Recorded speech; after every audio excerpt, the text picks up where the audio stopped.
Nunca antes na história desse planeta se viveu uma era com tanta tecnologia à nossa disposição. Chegamos perto, bem perto do que se imaginou no filme De Volta para o Futuro 2 sobre o ano de 2015. Tudo bem que nós não temos ainda carros voadores como imaginado no filme, mas nós vivemos com uma tecnologia imaginada lá nos anos 80 que nos conecta com o mundo todo em uma grande rede de informações, que basicamente são os nossos tablets ou smartphones. Nunca antes estivemos tão conectados, com tanta tecnologia. Isso é ótimo, mas por outro lado também transformou o nosso mundo e nossas relações sociais para o bem e para o mal. Afinal, quantas famílias ainda se reúnem para ver o jornal e a novela depois do jantar? A tendência atual é cada um se isolar em seu quarto com o seu celular, tablet ou computador. Mas nem sempre foi assim. Até bem pouco tempo atrás, era uma tradição de boa parte das famílias se reunirem na sala em torno da televisão e com isso trocarem ideias sobre o que viam ou sobre o dia a dia. E antes da TV, as pessoas faziam isso com o rádio. Por isso, o nosso convite é também um desafio. Deixe de lado o seu smartphone e use algo que vem se perdendo com os cliques do celular. Use a imaginação e se visualize uma família em plenos anos 50 ouvindo o seu programa de rádio favorito. O nosso programa de rádio não segue nenhuma cronologia específica, se passa em qualquer período dos anos 50, dos anos dourados.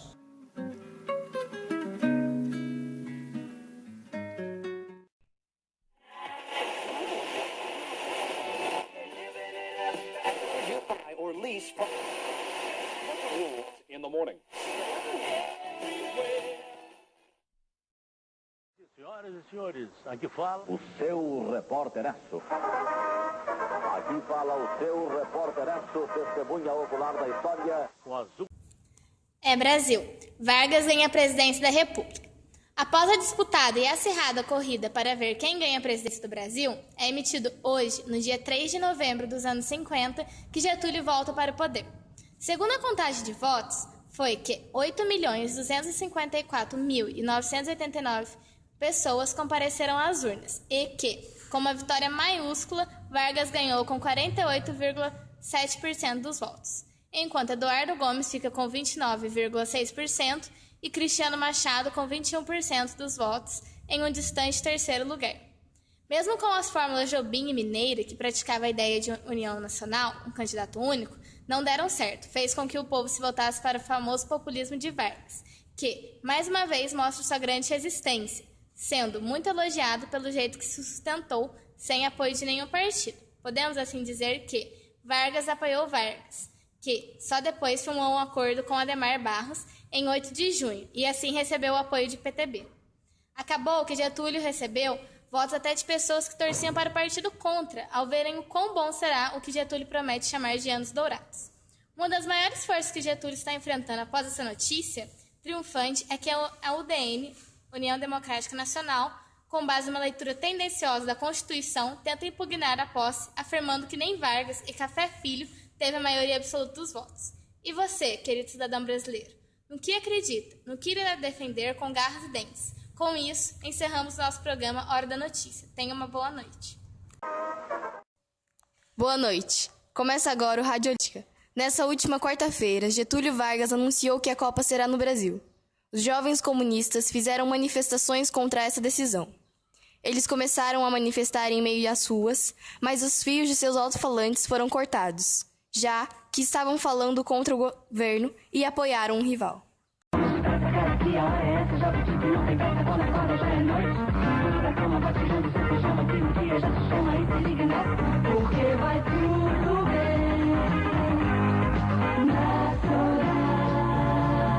Boa noite. Agora iremos transmitir as notícias atualizadas do esporte brasileiro. Rio 16 terminou o título mundial de 1950 nas mãos de quem mais o merecia. Procurar desculpas para atenuar o revés dessa tarde no Maracanã seria incorrer em ridículo. O Uruguai sagrou-se com toda a justiça e com o maior merecimento campeão do mundo. Enquanto os orientais nasceram com alma de campeões, os nossos jogadores, essa é a grande verdade, possuem apenas alma de artistas de pelota, malabaristas impressionantes, mas sem a indispensável vibração, sem a coragem, sem o entusiasmo e muito menos sem o espírito de luta que leva e move qualquer equipe às grandes conquistas. Se pelo bamburio da sorte, nos últimos minutos de peleja, lograsse o Brasil empatar o marcador, teríamos a taça Jules Rimet guardada num frágil redomo, suscetível a quebrar a menor brisa, enquanto que indo para Montevidéu, ela será guardada no cofre mais forte de resistência incomparável, que é o coração do homem, quando este homem sabe querer e não mede sacrifícios para conquistar aquilo que quer. Sejamos grandes na derrota, embora ela nos tenha furtado tudo quanto existe em matéria de futebol, e constitua para nós uma autêntica vergonha. Rendamos as nossas homenagens aos campeões do mundo, aos esportistas que contra tudo e contra todos, inferiores em técnicas, inferiores em padrão de jogo, inferiores em valores individuais, venceram tudo isso com mérito de sobra e com outra qualidade que nos falta, coragem.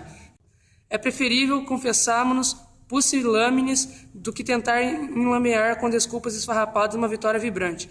Uma vitória máscula e impressionante. Salve o Uruguai, digno campeão do mundo e que mais do que os nossos saberá defender a honra e o título que tão sem fibra e tão sem vibração deixamos escapar para não conquistá-lo jamais.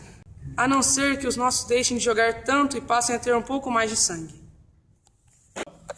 Após 12 anos sem Copa, o Brasil cede a Copa de 1950. A final acontece no Maracanã, maior estádio da época, com o Uruguai se consagrando vitorioso por 2-1 em cima do Brasil. A Alemanha ganha a Copa de 54 na Suécia. Brasil consagra-se vitorioso na Copa de 58, ganhando sua primeira estrela, utilizando de seus craques como Pelé, Garrincha, Djalma Santos, Gilmar dos Santos, Bellini, Nilton Santos e Didi, e de seu belo futebol arte. A primeira bola com válvula de enchimento e câmara de dispensamento, a contura externa é usada na Copa de 50. No final dos anos 50, o surf se torna famoso no Rio. Nessa época, as pranchas se chamavam porta de igreja, pelo seu formato retangular, com a ponta arqueada e seus 2 metros. Surfava-se de peito, os mais corajosos de joelhos, e apenas os melhores surfavam de pé, sendo que as manobras aconteciam apenas nos sonhos do surfista. Obrigado, ouvintes da rádio, pela audiência, e essas foram as notícias do esporte. Obrigado e boa noite. O Repórter ESSO nesta semana anuncia: o presidente Vargas afirmou em comício que a longo prazo teremos um avanço econômico notório graças à criação da tão desejada petrolífera brasileira, reivindicada por um povo necessitado de um nacionalismo. A criação da Petrobras ainda gera indagações de economistas e estudiosos. Contudo, o presidente interveio a polêmica e discursou em público. Caros cidadãos da República, venho hoje nesta comissão a fim de esclarecer quaisquer questionamento a respeito de nossa menina. Quero antes agradecer a todos que aprovaram o nosso projeto e levaram a sério este grande investimento. Inicialmente, quero lhes garantir total confiança. A Petrobras, a longo prazo, trará aos trabalhadores dessa nação ótimos salários. Fará com que a comida chegue à mesa não só dos trabalhadores, mas também de todo o povo da nação. Segundo ponto notório e relevante é que a estatal gerará lucro para o país. Trabalharemos para a médio prazo estarmos entre as maiores potências petrolíferas e futuramente termos refinarias fora do país. Sem dúvida, manter a Petrobras nas mãos do governo é uma atitude merecedora de aplausos, uma vez que a estatal seja herança de todo brasileiro. Boa noite. Na edição de hoje apresentaremos os projetos do presidente brasileiro Juscelino Kubitschek. Um pensamento além do tempo. Após apresentar em sua campanha a reforma brasileira em 5 anos como se fosse 50, o presidente brasileiro Juscelino Kubitschek vem se empenhando para superar as deficiências da infraestrutura que vem entravando o desenvolvimento. JK anunciou também que colocará em prática obras nunca antes vistas. Serão mais de 20 mil quilômetros de estradas, fundados e estaleiros, armazéns e silos, indústrias de mecânica pesada e de cimento, além de iniciar a construção de novas hidrelétricas, Fornas Três Marias, entre outros projetos futuros. Abriram-se as portas. O nosso governo, liderado pelo atual presidente Juscelino Kubitschek, está sendo marcado pela entrada da economia estrangeira, atraindo investimentos de grandes empresas multinacionais como as montadoras de automóveis Ford, Volkswagen, Wills e General Motors, que se instalarão futuramente em nosso país. Acima de tudo, não podemos esquecer de Brasília, que nos dará muito trabalho à nossa sociedade.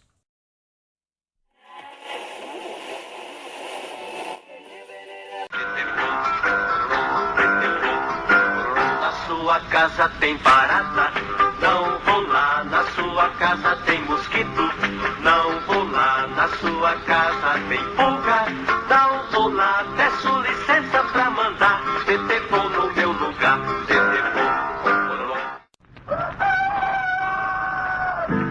A gente pensa que ao romper do dia o galo canta pra saudar o sol. Mas quando canta o galo diz somente: se eu tivesse dente só usava Eucalol. Pela manhã, à noite e após as refeições, use creme dental Eucalol para remover o amarelo dos dentes. Creme dental Eucalol.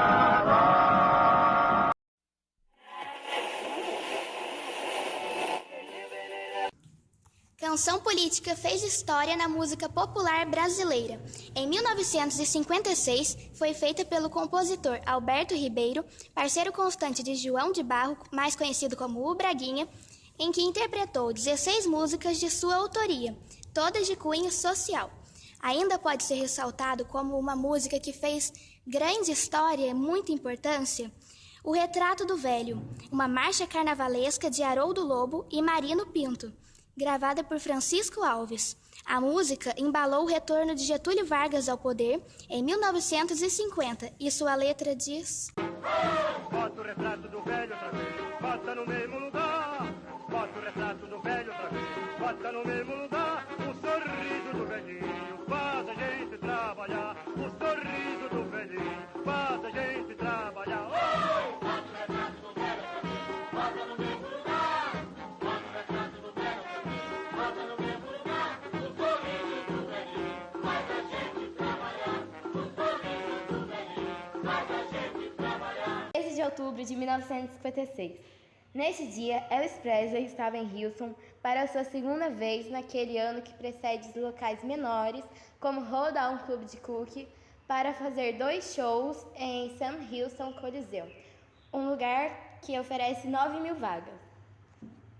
Suas aparições controversas sobre o Steve Allen e shows de Ed Sullivan fez com que recebesse o nome de Elvis the Pelvis, em grande parte graças a seus giros de quadril ultrajantes. No início desse ano, em abril, a estrela ascendente Elvis Presley veio participar de uma apresentação. Se sentou na borda do estádio após o show e deu autógrafos. Mas, quando voltou para Houston, 6 meses depois, a ideia de um civilizado concerto de Elvis Presley parecia com um Shined Melody. Heartbreak Hotel foi um sucesso e Hound Dog foi subindo nas paradas. Depois de ser levado para o palco do Coliseu Sam Houston para o show sob a guarda da polícia, Elvis começou a cantar Heartbreak Hotel. Mas somente as primeiras palavras foram ouvidas, desde os gritos da multidão, composta em sua maioria por adolescentes completamente desnorteados, por quase 5 minutos. Levou oficiais, 50 policiais, paramédicos e bombeiros de emergência. Depois de cantar apenas algumas músicas, uma menina de longo rabo de cavalo quebrou através da barricada, levando outros fãs histéricos igualmente a fazer o mesmo. Fale sobre a Devil in Disguise, antes que o pão de amor ardente poderia ser pisoteado. Ele foi levado prontamente afastado por uma polícia, como se costuma dizer. Elvis deixou o prédio.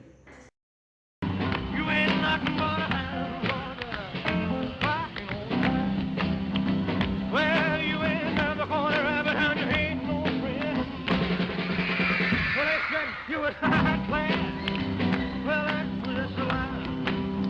You know that you was high class. Well,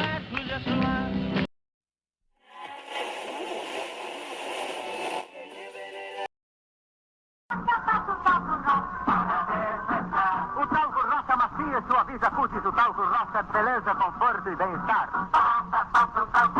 Quero ver passar.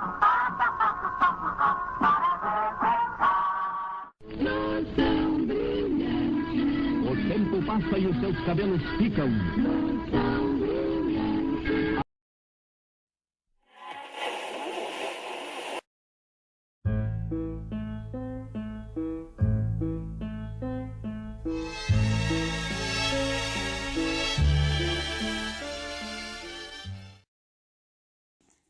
Essa história de amor e sofrimento ficou interrompida quando o Dr. Alberto chegou à suntuosa residência de Graziela Garcia e a encontrou sozinha no jardim à sua espera.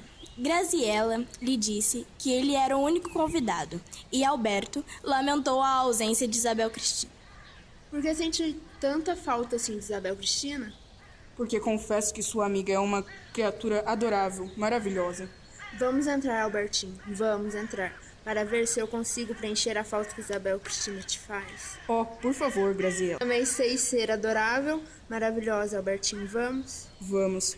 Então me deixa apoiar no seu braço? Oh, agora vamos caminhar em silêncio, em absoluto silêncio. Muito bem, Graziela.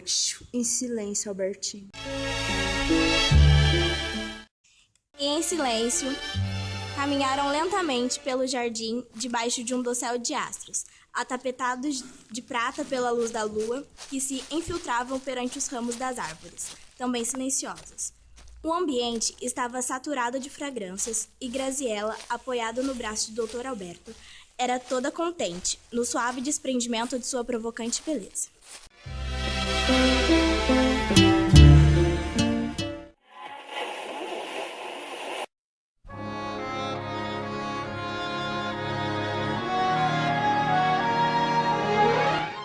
Estão cuidando de Maria José e Ronaldo quando Alfredo abre a porta e diz: Boa noite, meu amor. Boa noite, querido. Crianças, venham ver o papai. Maria José corre e abraça Alfredo. Oi, papai. Estava com saudade. Olga desce pro Ronaldo que diz: Oi. Vamos todos jantar. Olga, Inês, venham também. Diz Elizabeth. Na mesa de jantar, Alfredo diz: Querida, preciso lhe contar uma coisa. Fui demitido. Como a família irá reagir a isso? Amanhã, em Amores Relembrados.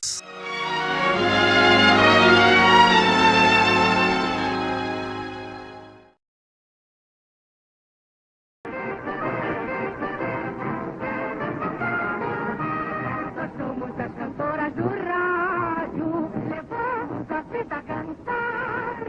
De noite embalamos teu sono, de manhã nós vamos te acordar. Nós somos as cantoras do rádio, nossas canções do grande espaço azul. Nos reunimos num grande abraço, corações de larga